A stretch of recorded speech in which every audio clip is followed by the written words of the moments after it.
geldiniz arkadaşlarım. Bugün sizlerle bu görmüş olduğunuz harika çantayı çalışacağım. Şöyle inceleyelim sizle birlikte. Bu çantayı kendim için ördüm.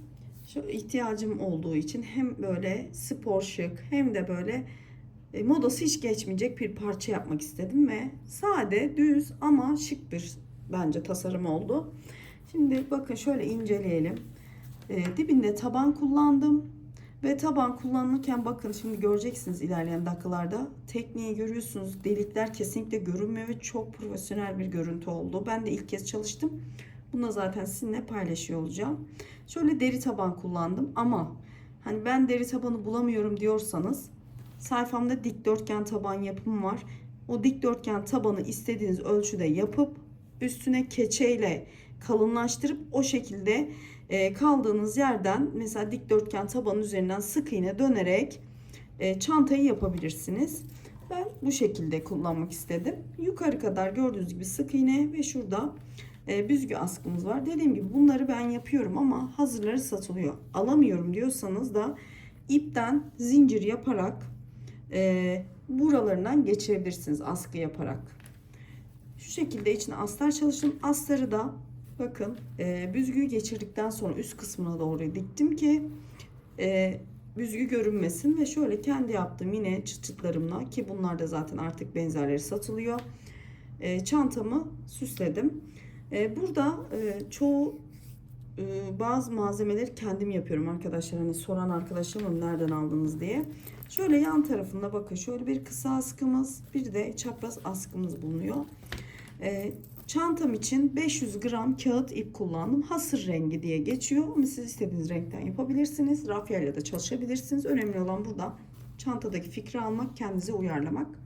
3,5 milim tığ kullandım. Zaten videonun ilerleyen dakikalarında göreceksiniz. Şimdi çantamızın yapımına geçebiliriz. Buraya kadar izlediysen videomu beğenmeyi, abone değilsen de abone olmayı unutma. Çantamızın yapımına geçebiliriz. Şimdi öncelikle ben bu çantada bir deri taban kullandım. Siz deri taban kullanmak istemezseniz hazır dikdörtgen taban da yapabilirsiniz. Şimdi ölçü veriyorum. Sayfamda dikdörtgen tabanı nasıl yapıldığı var arkadaşlar. Oradan bakabilirsiniz. Bu şöyle 25 santimlik bir taban. Bakın şöyle 25 santimlik bir taban. Bunu örmek için ne yapacağız? 25 santim şöyle de bir de yüksekliği var ama bakın 12,5 santim. Bunun delikleri aşağıda olduğu için siz şunu baz alabilirsiniz. Hani biz buraya batacağımız için şurada bir mesafe var.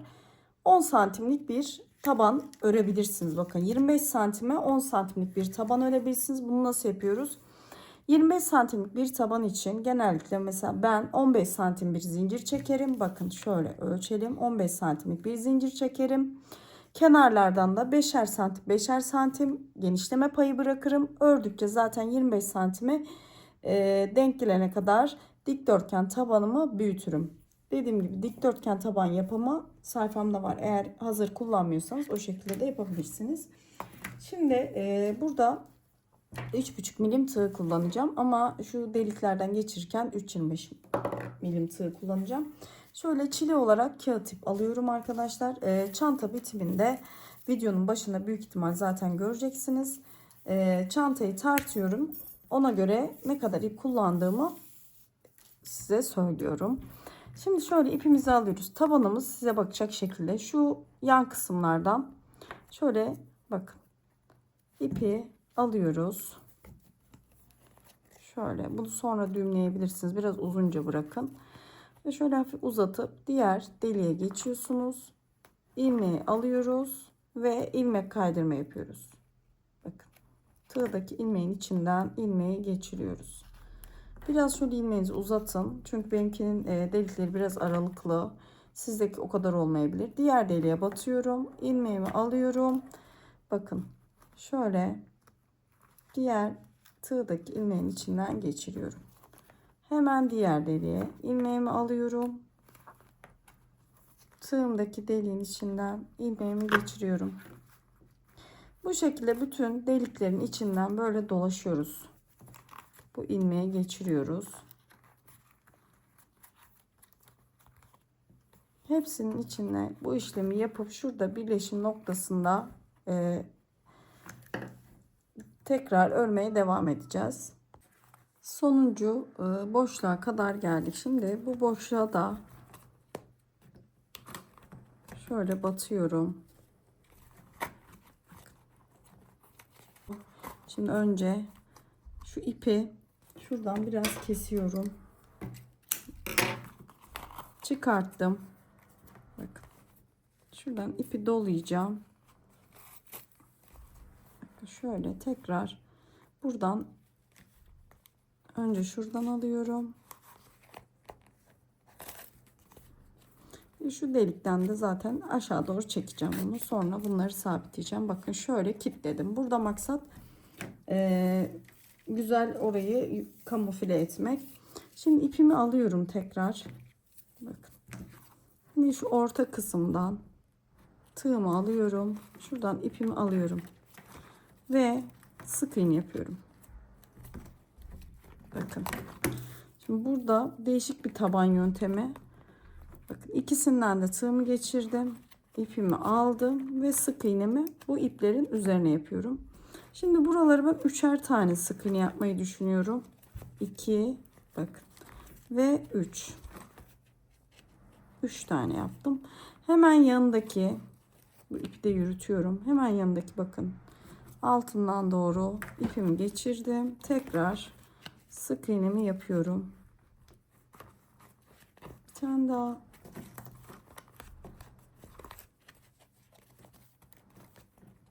Şöyle. Hemen buraya bir tane daha yapıyorum. 3 tane. Hemen yana geçiyorum. Bu yana da 1 2 ve 3. Şimdi benim taban deliklerimin mesafesi geniş olduğu için 3 tane anca olur arkadaşlar. Eğer sizinki yakınsa 2 tane de yapabilirsiniz. Ama bu köşelerde 3 tane yapın. Köşe dönüşlerine. Şimdi ben her birine 3 tane battığım için köşeye ekstradan 3 tane batmadım. Şimdi 2 bir tane daha aynı yere. 3 bakın. Şimdi bunu bu şekilde dolduracağım. Her birinin içine 3 tane şöyle sık iğne yapıyorum. Bu kaydırma yaptığımız ilmeklerin içine. Neden bunu yapıyorsunuz diyorsanız değişik hem de daha güzel duracağını düşündüm. Şu ara boşlukları çok olduğu için. Şimdi hem de farklı bir yöntem denemiş olurum. Ben de yeni öğrenmiş olurum. Öyle bir şey yapalım dedim yani. Fikir olsun. Şimdi buna da 3 tane yapıyorum. Bakın şimdi.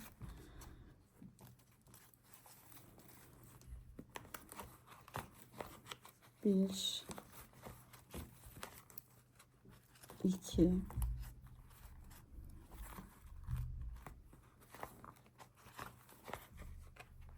3. Şimdi bunları dolduruyorum arkadaşlar. Dediğim gibi bunların sayısı sizin deliklerin boşluklarıyla alakalı. Yani illa burada 3 yapacaksınız diye bir şey yok. Marul udulmayacak. Çok da aralık boşluklu kalmayacak şekilde bunları ayarlayacaksınız. Şimdi sıra sonuna kadar yani başlangıç yerine kadar bu aynı işlemi yapıyorum. Şimdi son şuraya geldik bakın. Burayı da yine sık iğne ile şöyle dolduracağım.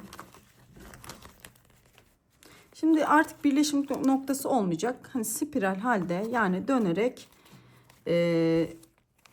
ilerleyeceğim. Şimdi ilk noktada şöyle bir kaydırma yapıyorum. Ve hemen yanındakine geçiyorum ve bir sık iğne yapıyorum. Bundan sonra zaten hep döne döne olacak. Şimdi bakın sık iğnelerin üzerine bir tane sık iğne. Şöyle her birinin üzerine bir tane sık iğne yapın. Sadece şu köşelerde bir tane arttırma yapacağım. Sadece bu köşelere. O da şu yukarı doğru kıvrılırken potluk yapmasın diye. Bakın. Bakın şimdi. Şimdi köşedeyiz. Bir. Şimdi aynı noktaya bir tane daha. Sadece şu köşeye koydum bakın. Sonra yine kaldığım yerden devam ediyorum. Her bir sık iğnenin üzerine bir tane. Sadece köşelere gösterdiğim gibi bir tane arttırma yaptım. Şimdi bu şekilde devam ediyoruz. Bakın şöyle duruyor. Devam ediyoruz. Her birinin üzerine bir tane, dediğim gibi bu köşede de bir tane çift yapıyoruz. Bir çift de burada, bir çift de burada. Sonra buradan devam edeceğiz. Evet bakın şimdi şu son başlangıç sırasına kadar geldik. Dediğim gibi artık buradan hiçbir birleşim yapmadan bakın böyle devam edeceğiz. Sık iğne. Zaten çantamız sık iğne. Ben düz sade şeyleri daha çok seviyorum. Siz farklı bir modelle koyabilirsiniz. Şimdi buradan her birinin üzerine sık iğne olacak şekilde devam edeceğiz. Şimdi size burada bir şey söyleyeceğim. Şimdi bunu yapınca arkadaşlar, şimdi bu sırada üzerine şöyle bir bez koyup burayı şöyle bir ütüleyin. Ütüledikten sonra burası böyle iyice düzgünleşecek ve yukarı doğru sık iğnelerimiz devam edecek ve tamamen sık iğne yapa yapa çantamızın üst duvar kısmını çıkacağız ve bu şekilde bitireceğiz. Sadece dediğim gibi bakın, bu ördükçe yükselecek, bu içeride kalacak, şu şekilde dışarı doğru kıvrılacak örgünüz. Ben sadece bu tavanlarda bu şekilde bir görünümün daha güzel olacağını düşündüm. Tabii ki diğer çeşitte yaparsanız da olur. Hani zor gelirse o şekilde de yapabilirsiniz. Hem fikir olsun hem de bakın daha böyle hoş görünüyor gibi geldi bana. Tabii ki daha zahmetli öbürüne göre ama bakın şurası birleşim noktası ama zaten artık birleştirmeyeceğiz. Direkt örerek devam edeceğiz. Şimdi dediğim gibi öre öre yukarı çıkana kadar devam edeceğiz arkadaşlar. Dediğim gibi bu aşamada şöyle bir bez koyup kenarına, çünkü deriye değmesin, şöyle kenarlarını bir hafif ütüleyin. Sonra örmeye devam edin. Ördükten sonra zaten örgünüz yukarı doğru çıkmaya devam edecek. Zaten biraz örünce de ben size göstereceğim. Çantamız zaten büzgülü bir çanta olacağı için yukarıya doğru dümdüz şekilde öreceğiz. Biraz ördüm. Şimdi size bakın şöyle şu şekilde duruyor. Şimdi bunu iç tarafa doğru çeviriyoruz. Yani düzüne çeviriyoruz. Bakın. Taban görünümümüz bu şekilde oluyor. Ben sonucu beğendim arkadaşlar. Şimdi örmeye devam ediyoruz. Buradan artık dümdüz normal yukarı boya gelene kadar, istediğiniz boya gelene kadar şöyle sık iğnelerimizi devam ettireceğiz. Bakın. Sık iğnelerimizi dönerek örmeye devam ediyoruz. Evet, çantamın örümünü yukarı kadar çıktım. Şimdi askı için, yani büzgü askısı için boşluk bırakmam gerekiyor. Şurada bakın tabanımın birleşim noktası var ya, hani biz dönerek geçmiştik. Şimdi o sıradayım. Bakın şimdi buraları ayırdım. Şöyle ilk önce çantanızın ortasını bulun. Sonra çantanızın sayılarına eşit olacak şekilde, taban da yamuk durmayacak şekilde şöyle bakın. Kenarlar 1, 2, 3, 4 parçaya ayırıyoruz bakın. Şu ortadaki 2, şu yandaki 2 büzgü, bu da arkadaki 2 büzgü deliği olacak. Şimdi bakın buraları ben bu 12'şer tane boşluk bıraktım. Dediğim gibi sizin kendi sayınıza göre bu sayı değişkenlik gösterecektir. Burada önemli olan tabanınızın yamuk durmaması. Bakın şöyle ortalayın ve kendi sayınıza göre eşit yapabilirsiniz. Şimdi bakın bu şuraya geldim. Hemen buradan şimdi şunu çıkaracağım. Hatta çıkarmama da gerek yok. Şöyle 2 zincir çektim. Bakın 2 zincir çektikten sonra bunu yan öndeki 2 tane sık iğne atlıyorum ve 3. sık iğneye şöyle bakın. Hatta bu zincirleri biraz çok sıkı çekmeyin. 1 2, evet. Hemen şuradan 2 tane sık iğne atlıyorum. Üçüncüye normal sık iğnelerimi yapmaya devam edeceğim. Sadece 2'şer tane sık iğne atlıyoruz ve yukarıdan da 2 tane zincir çekerek devam edeceğiz. Bu kadar. Boşluklarımı bu şekilde vereceğim. Bakın böyle. Siz daha fazla istiyorsanız mesela 3 tane de yapabilirsiniz. 3 tane şurada ip boşluğu da olabilir. Hatta bir tane deneyelim bakalım. 3 tane nasıl olacak? Ben de denemedim. Eğer 3 tanesi daha güzel durursa boşluk aralığı 3 tane de yapabiliriz. Şimdi şu yandakini şöyle diğer belirttiğim noktaya kadar şöyle ilerliyorum. Bakın.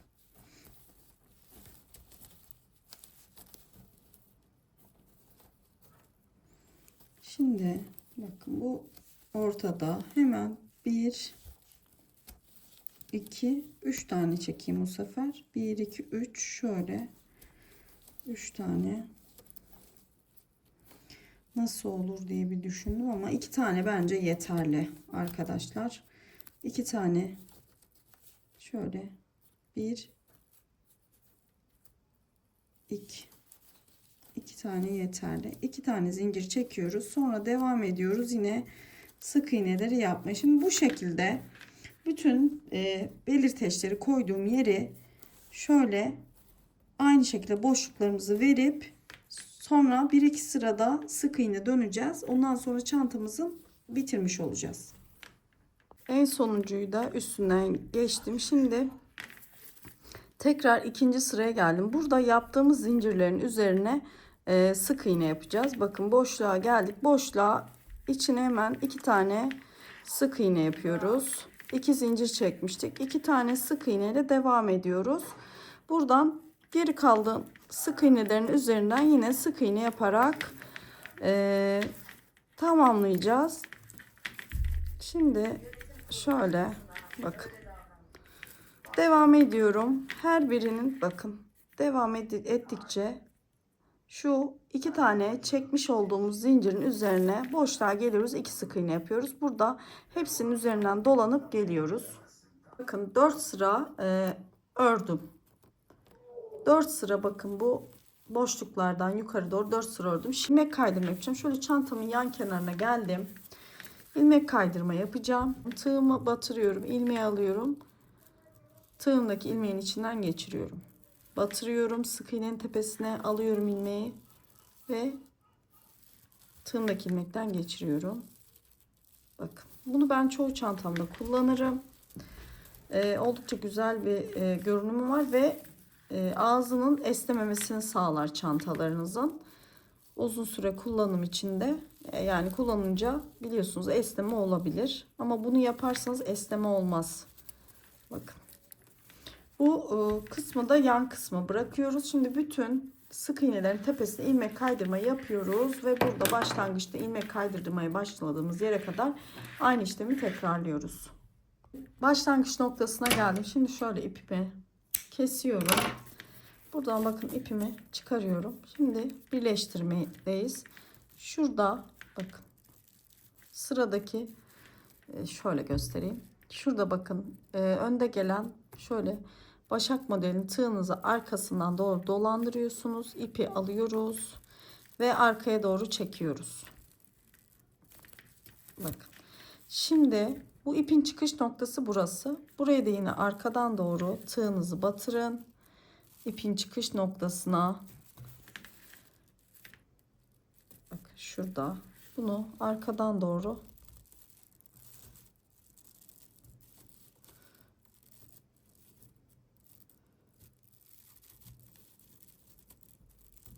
şöyle arkadan doğru ipin çıkış noktasına tığınızı batırın.